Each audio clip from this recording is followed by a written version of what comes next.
আসসালামু আলাইকুম। শুরু করছি আমি পদ্মজা উপন্যাসের ৭২তম পর্ব দিয়ে। সন্ধ্যা নেমেছে কিছুক্ষণ পূর্বে। আজ আকাশ পরিষ্কার, কুয়াশা নামেনি। সন্ধ্যার নামাজ আদায় করে পদ্মজা নিজ ঘরে বসে আছে, অপেক্ষা করছে মৃদুলের জন্য। নিস্তব্ধতা ভেঙে পায়ের শব্দ ভেসে আসে। আমির ঘরে প্রবেশ করে, পদ্মজার থেকে দূরত্ব রেখে চেয়ারে বসে। তারপর প্রবেশ করলো মৃদুল। মৃদুলের বুক কাঁপছে, সে চিন্তিত। পদ্মজা মৃদুলকে সালাম দিল, তারপরে বলল, বসুন ছোট ভাই। মৃদুল বসল। সে বুঝতে পারছে না কি হতে চলেছে। শঙ্কিত সে। গোপনে ঢোক গিলে একবার আমিরকে আর একবার পদ্মজাকে দেখল। পদ্মজা বলল, কেমন আছেন? মৃদুলের অস্বস্তি হচ্ছে। সে দ্রুত জবাব দিল, ভালো আছি। কোনো সমস্যা হয়েছে? না, কোনো সমস্যা হয়নি। কেমন লাগছে এখানে? খাওয়া দাওয়া ঠিকঠাক হচ্ছে? জি ভাবি, সব ঠিক আছে, ভালো লাগছে। রানী আপার কথা খুব মনে পড়ে। পদ্মজা আক্ষেপের স্বরে বলল, রানী আপা কেন যে এমন করলো? যদি ফিরে আসতো। মৃদুল নিরুত্তর। পদ্মজা আমিরের দিকে তাকালো। আবির নিশ্চুপ, সে এই আলোচনায় যাবে না। পদ্মজা মৃদুলকে বলল, আচ্ছা সোজাসুজিভাবেই কথা বলি, পূর্ণার সাথে আপনার সম্পর্কটা কি? পদ্মজার প্রশ্ন শুনে মৃদুলের দম গলায় এসে আটকে যায়। সামনে বড় ভাই আমির হাওলাদার, যাকে সে ভয় পায়। প্রশ্ন করছে পূর্ণার বড় বোন, যে বোনকে পূর্ণা সবচেয়ে বেশি ভয় পায় আর ভালোবাসে। এমন পরিস্থিতিতে যারা পড়েছে তারাই বুঝবে তখন কেমন অনুভূতি হয়। মৃদুল চুপ করে থাকতে দেখে পদ্মজা বলল, বলুন ছোট ভাই। মৃদুল বুক ভরে নিঃশ্বাস নিয়ে আবার ছাড়ল। তারপর বলল, কোনো নাম নাই, আমি পূর্ণারে পছন্দ করি, আর পূর্ণা আমারে। পদ্মজার বুক থেকে ভারী বোঝাটা নেমে যায়। মৃদুল এক প্রশ্নে সত্য কথা বলতে পেরেছে ভেবে আনন্দ হচ্ছে। কথাবার্তা বাড়ানো সম্ভব না, হাতে সময় নেই। তাই সে নড়ে চড়ে বসে বলল, আপনি বা আপনার পরিবার বিয়ের জন্য প্রস্তুত আছেন? পূর্ণাকে বিয়ে করতে চান? মৃদুল আবারও আমির পদ্মজাকে দেখল। আমির তার দিকে এক ধ্যানে তাকিয়ে আছে।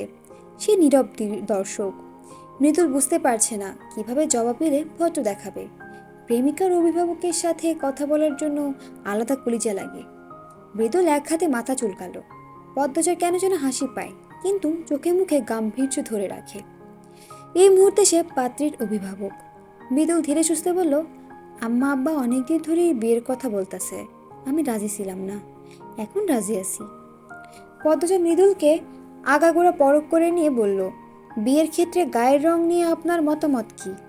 প্রশ্ন শুনে মৃদুল থতমত খেয়ে গেল। মনে হচ্ছে সে পরীক্ষা দিতে এসেছে। মেট্রিক পরীক্ষায় যা পারেনি লিখেনি। চুপচাপ বসে সময় গুনছে কখন ছুটি হবে। কিন্তু এখন তো জিততেই হবে। জীবনের মরণের প্রশ্ন। সকালে যে কার মুখ দেখে উঠেছিল? মৃদুল মুখখানা একটুখানি করে বলল, জানি না ভাবি, আমার চোখে আগে কালা সাদার ভেদাভেদ ছিল, কিন্তু এখন নাই। কেন নাই জানি না, হুট করেই মনে হইতাছে চামড়ায় যায় আসে না, মনের টানটা আসল। যারে ভালোবাসা যায় তার সব কিছুই ভালোবাসা যায়, সব কিছুর ওপরেই ভালোবাসা। ভালোবাসার সামনে সব কিছুই তুচ্ছ। মৃদুলের কথা শুনে পদ্মজার বুকটা কেমন করে উঠল। সে আর চোখে আমিরের দিকে তাকালো। আমিরের ও আর চোখে তাকায়। দুজনের চোখাচোখি হতেই আমির উঠে চলে যায়। মৃদুল ভেবাচাকা খেয়ে গেল। বলল, ভাবি ভুল কিছু কইছি? ভাই রাগ কইরা চলে গেল। পদ্মজা লুকোনো যন্ত্রণা হজম করে নিয়ে বলল, ভালো কথা বলেছেন, আমি কথা বাড়াবো না। পূর্ণাকে বিয়ে দিতে ইচ্ছুক হলে আমি পূর্ণাকে বিয়ে দিতে ইচ্ছুক। আর পূর্ণাকে বিয়ে করতে ইচ্ছুক হলে দ্রুত নিজের বাড়ি ফিরে যান, অভিভাবক নিয়ে আসেন। আমি আমার বোনকে বিয়ে দিতে চাচ্ছি। আপনার পরিবার রাজি থাকলে আমার আপত্তি নেই। আমার বোন আমার দায়িত্বে। আমি চাই না সে বিবাহ বহির্ভূত সম্পর্কে দীর্ঘদিন থাকুক। আশা করি দ্রুত সব কিছু হবে। মৃদুল খুব অবাক হয়। সে ভেবেছিল পদ্মজা রাজি হবে না, তাকে রাজি করাতে অনেক খড়কুটা পোড়াতে হবে। কিন্তু পদ্মজা তো রাজি। মৃদুলের নিজেকে সৌভাগ্যবান মনে হতে থাকে। সকালে কোন ভাগ্যবানের মুখ দেখে উঠেছিল মনে করতে পারলে সে তাকে একটা খাসি দিবে বলে ভাবে। মৃদুল চট করে চেয়ার ছেড়ে উঠে পদ্মজাকে সালাম করতে ঝুঁকল। পদ্মজা আকস্মিক ঘটনায় হতভম্ব হয়ে যায়। সে দ্রুত বিছানার উপর পা তুলে ফেলল আর বলল, আস্তাক ফিরুল্লাহ, ছোট ভাই আপনি আমার বড়। মৃদুল আনন্দে আত্মহারা, তার মধ্যে প্রবল উত্তেজনা কাজ করছে। কি করবে না করবে বুঝে উঠতে পারছে না। এত দ্রুত হুট করে এমন সুন্দর প্রস্তাব পাবে সে ভাবেনি। ঠোঁটে হাসি রেখে বলল, আমি শনিবারে এই বাড়িতে যাবো, রবিবারে আম্মা আব্বারে নিয়ে আসবো, আপনি চিন্তা করেন না। মৃদুলের নিঃশ্বাস শোনা যাচ্ছে, সে ভীষণ উত্তেজিত বোঝাই যাচ্ছে। পদ্মজা পানি খেতে বলল। মৃদুল পানি পান করে, তারপর বলল, আসি ভাবি, যান, আল্লাহ আপনার ভালো করুক। মৃদুল তাড়াহুড়া পায়ে বেরিয়ে যায়। পদ্মজা হাসে। মৃদুল একদম পূর্ণার মতো ছটফুটে চঞ্চল আমের জানালার ধারে দাঁড়িয়েছিল। পদ্মজাকে হাসতে দেখে তার ঠোঁটে হাসি ফুটে ওঠে। ধীরে পায়ে জায়গায় ত্যাগ করে বারান্দার গ্রিল ধরে দাঁড়ায়। দূর আকাশে চোখ রেখে কি যেন ভাবে। তখন রিদওয়ান আসে, আমিরকে জানায় শুক্রবারের সমাবেশ হচ্ছে না। আমি প্রশ্ন করলো, কেন?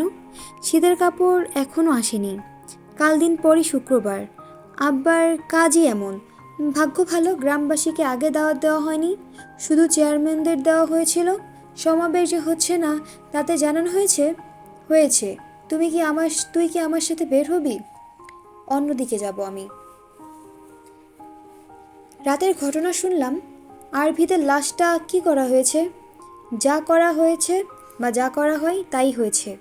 বাঁচানোর চেষ্টা করা হয়েছিল, অতিরিক্ত রক্তক্ষরণের জন্য সম্ভব হয়নি। আমি ঘুমে না থাকলে এমন কিছু হতো না। আমিরের মেজাজ বিগড়ে যায়। বলল, তুই ঘুমালি কেন? তুই বউয়ের প্রতি দরদ দেখিয়ে আমাদের দলের একজন বিশ্বস্ত শক্তিশালীকে হারালি। আমির কিছু বলল না। রিদওয়ান বলল, পদ্মজার বুকেও ভয় ডর নাই, সব তোর দোষ। আমির ক্রোধ নিয়ে বলল, আমার সাথে গলা উঁচিয়ে কথা বলবি না। কি করবি, মারবি? মার।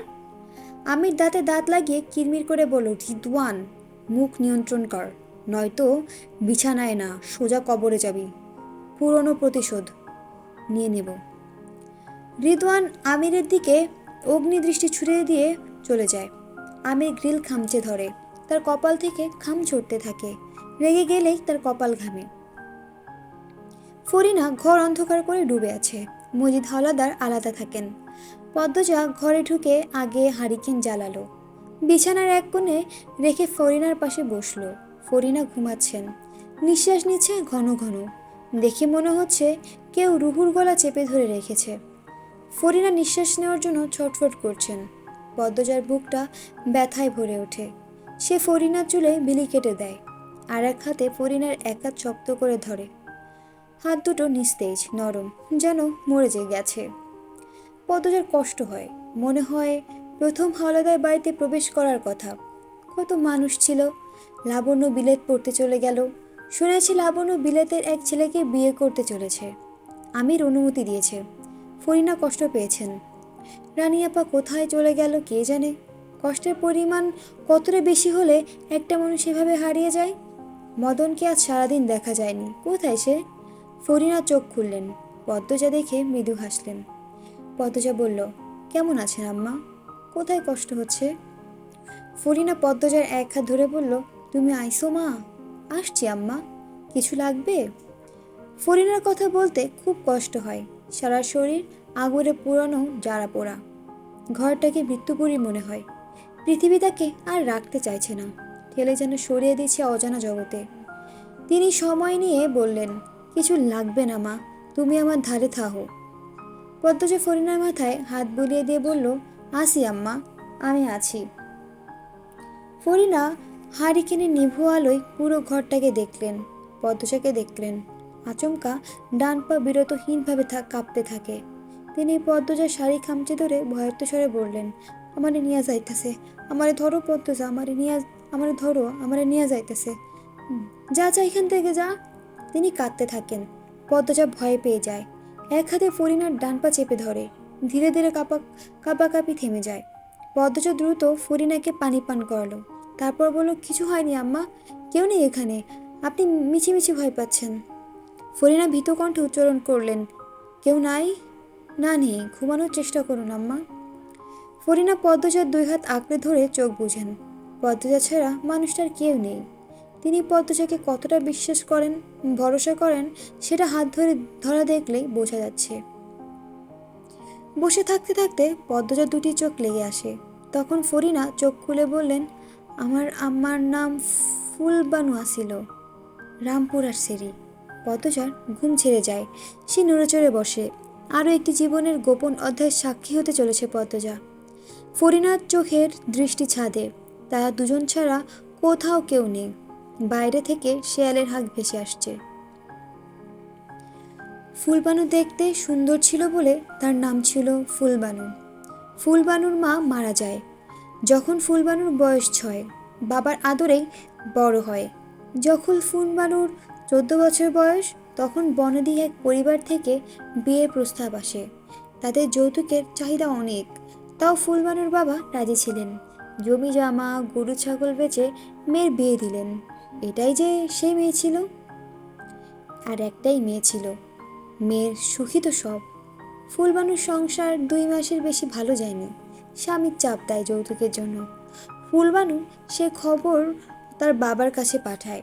ফুলবানুর বাবা শেষ সম্বল বাড়িটিও বিক্রি করে দেন। মেয়েটিরকে সুখী করার জন্য নিজে নিরুদ্দেশ হয়ে যান। বেছে নেন অনিশ্চিত জীবন। মানুষটার খবর আর পায়নি ফুলবানু। বেঁচে আছে নাকি মরে গেছে সে জানে না। বিয়ের বছর খানেকের মাথায় জন্ম হয় ফরিনার। ফুলবানু শ্বশুরবাড়ির অপেক্ষায় ছিল, ছেলের আশায়। মেয়ে দেখে তারা কপাল কুঁচকায়। এদিকে ফুলবানুর স্বামীর সম্পর্ক হয়েছে আরেক বনেদি ঘরের মেয়ের সাথে, যার বয়স ফুলবানুর স্বামীর চেয়েও বেশি। মেয়ে জন্ম দেওয়ার অপরাধে ফুলবানুকে সহ ফরিনাকে রাস্তায় ফেলে দেয় তারা। ফুলবানুর স্বামী বিয়ে করে বনেদি ঘরের সেই মেয়েকে যৌতুক দিয়ে ভরিয়ে দেয় ঘর। সেখানে এতিম ফুলবানুর জায়গা হয়নি কিছুতেই। রাস্তায় কত অমানুষ ছিঁড়ে খায় তাকে, তবু রক্তাক্ত অবস্থায় ফুলবানু ধরে রাখে তার আদরের একমাত্র কন্যা ফরিনাকে। মানসিক ভারসাম্য হারিয়ে অলন্দপুরের বাজারে বেছে নেয় ফুলবানু। এক পাগলির মেয়ে হিসাবে বড় হতে থাকে ফরিনা। বয়স বাড়তে বাড়তে 12তে এসে ঠেকে। সেই সময়ে এক চন্দ্রহীন রাতে মসজিদের শিকার হয় ফরিনা।